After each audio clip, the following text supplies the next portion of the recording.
Hello, ladies and gentlemen, this is Ghost Warrior 38, and today I'm actually bringing you a new review.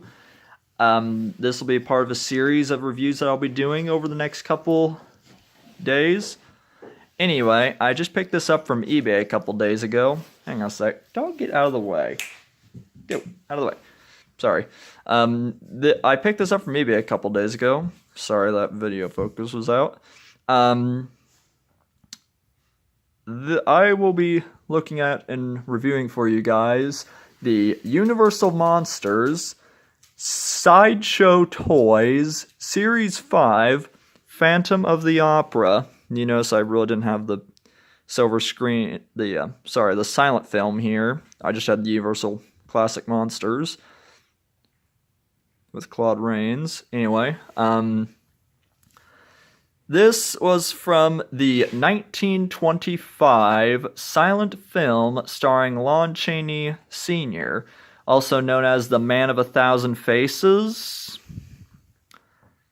who did all the makeup himself.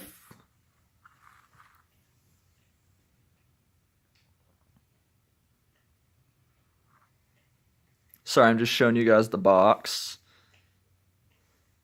Sadly, I won't be unboxing this figure because honestly, I like the way this looks in the packaging.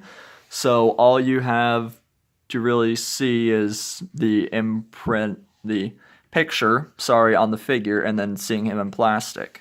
And then here's all the others.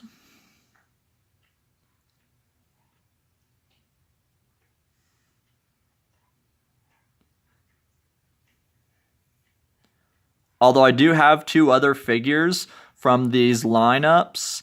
I have from Series 1, The Mummy, and in Series 3, The Invisible Man. Ultimately, I want to find a copy of the Series 5 Dracula, but considering you never could actually find him in retail and had to special order him, he's really hard to find, and on top of that, he's the most expensive out of all of them. Although I did see going for around $80 and up Series 2's Creature from the Black Lagoon, and most of the others, I imagine I got these guys for around $20, roughly. I know for a fact the Mummy I got for around $20, $25. Invisible Man I got for $15, and for this guy I'm actually not going to talk about because he was kind of an expensive piece. One I would like to find though would be the Henry Hall's Werewolf of London. Anyway, I can kind of read this back to you on the picture. Universal Studios created and truly defined the horror film genre beginning in the 1920s. In 1925, Universal released The Phantom of the Opera, one of the greatest of all romance horror films and certainly the best of the silent era. Lon Chaney, the Man of 1,000 Faces, starred in a role that would forever be popular and secure his place as one of the legends of horror film actors. The Phantom of the Opera is the story of Eric, the phantom of the title, lurking below the Paris Opera House, hidden in the elaborate dungeons. His masked face suggests something hideous. Driven by revenge and desperate for love, the Phantom kidnaps a young opera star.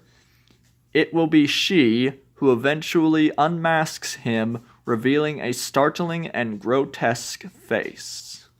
Sculpted by Oluf W. Hartvigsen. Sounds German.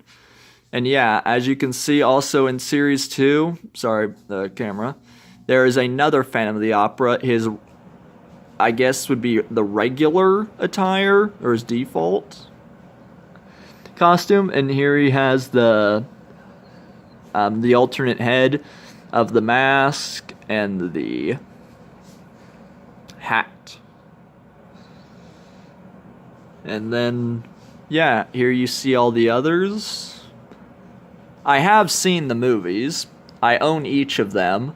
The Wolfman, Frankenstein, The Mummy, Bride Frankenstein, Creature from the Black Lagoon, The Invisible Man, Dracula,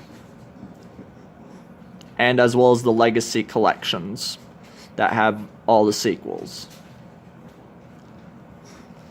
So anyway, I guess since I can't really open the figure, I guess that about does it. I mean, the detail and sculpting on this figure is really impressive. I like the way they've done this.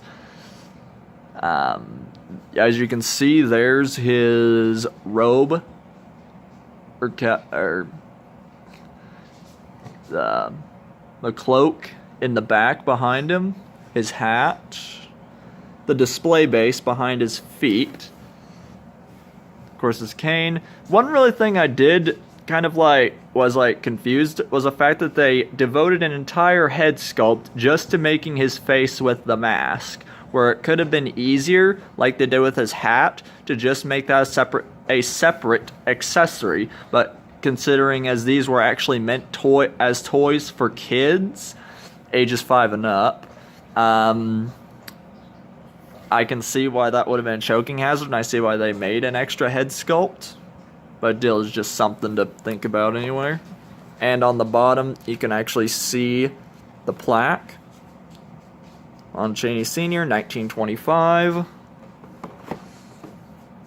Phantom of the Opera, Masque of the Red Death. One of the few iconic scenes from the silent film, in addition to the Phantom's unmasking.